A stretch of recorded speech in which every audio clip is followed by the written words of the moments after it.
All right, here we are again, ladies and gentlemen, boys and girls. Today's piece is Alice's Restaurant. We'll just do the first half. Okay. It's done by Arlo Guthrie. It's a song and a poem, Alice's Restaurant.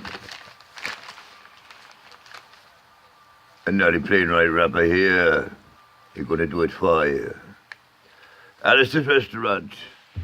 Alice's Restaurant is not the name of the restaurant. It's just the name of the song. That's why we call it song. Alice's Restaurant. You can get anything you want at Alice's Restaurant. You can get anything you want at Alice's Restaurant. Just walk right in, it's around the back. Just a half a mile from the railroad track. You can get anything you want at Alice's Restaurant. Well, it all started 2 Thanksgivings ago. That is to say, 2 years ago on Thanksgiving, when my friends and I went up to see Alice at the restaurant. But Alice doesn't live at the restaurant. Alice lives in the church nearby the restaurant in the bell tower with her husband Ray and Foster the dog. Living upstairs in the bell tower like that, they got a rather room downstairs where the pews used to be in. And seeing as how they took out all the pews, they decided that they didn't have to take out their garbage for a long time. So we decided to be a friendly gesture. So we loaded up the back of a red VW microbus, along with shovels and rakes and implements of destruction. Headed on down towards the city dump. Well, we got there, there's a sign and a chain across the dump saying closed on Thanksgiving. And we had never heard of a dump being closed on Thanksgiving. And with tears in our eyes, drove up into the sunset, looking for another place to put the garbage.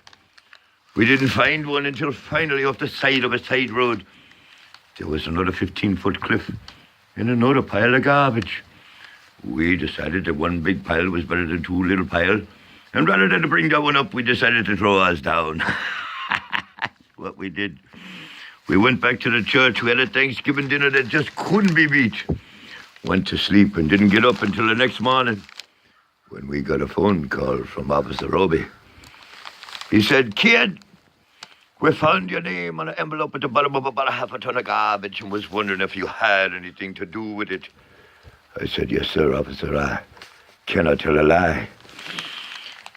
I put that envelope underneath that garbage."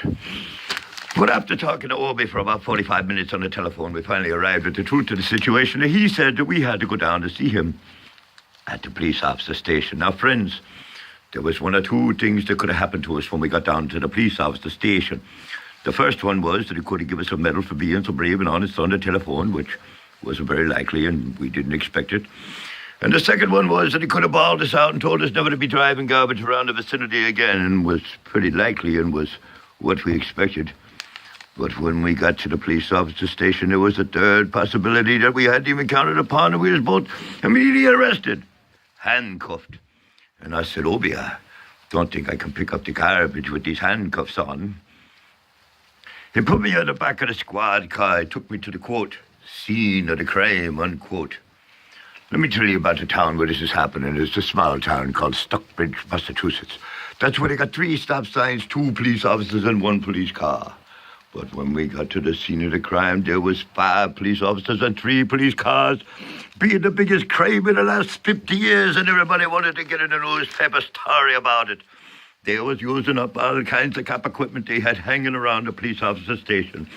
They took plaster tire track, put print dog smelling prints, and they took 27 8x10 color glossy photographs with the circles and arrows and the paragraph on the back of each one, explaining what each one was to be used as evidence against us. They took pictures of the northwest corner, the southwest corner, the approach, the getaway, and that's not to mention aerial photography. He took us back to the police officer station. He said, "Kid, I'm going to put you in a cell. I want your wallet and your belt." I said, "Obi, I can understand you want my wallet, so I don't have no money to spend in the cell. But what do you want my belt for?" He said, "Kid, we don't want any hangings." I said, "Obi, did you think I was going to hang myself for littering?" But friends Obi was, because he took out the toilet seat so I couldn't hit myself over the head with it and drown. And he took out the roll of toilet paper so I couldn't bend the bars, roll out the roll of toilet paper, slide down and have an escape. And we were there for 2 hours, 3 hours, 4 hours. We was there for a long time until Alice. Remember Alice? It's a song about Alice. Well, Alice came by and with a few nasty words to Obi on the side, bailed us out and took us back to the church where we had another Thanksgiving dinner that just couldn't be beat.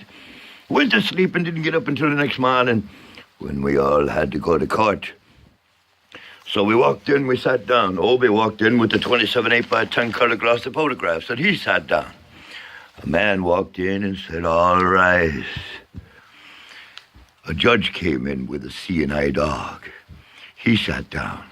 The dog sat down. Obi sat down with the 27 8x10 color glossy pictures. And we sat down.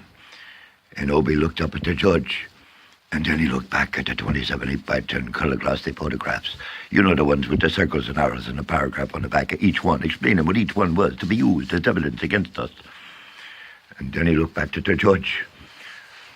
And friends, I think it was at that moment that he come to the realization that it was a typical case of American blind justice. And the judge wasn't going to look at the 27 8x10 color glossy photographs with the circles and arrows and the paragraph on the back of each one, explaining what each one was to be used as evidence against us.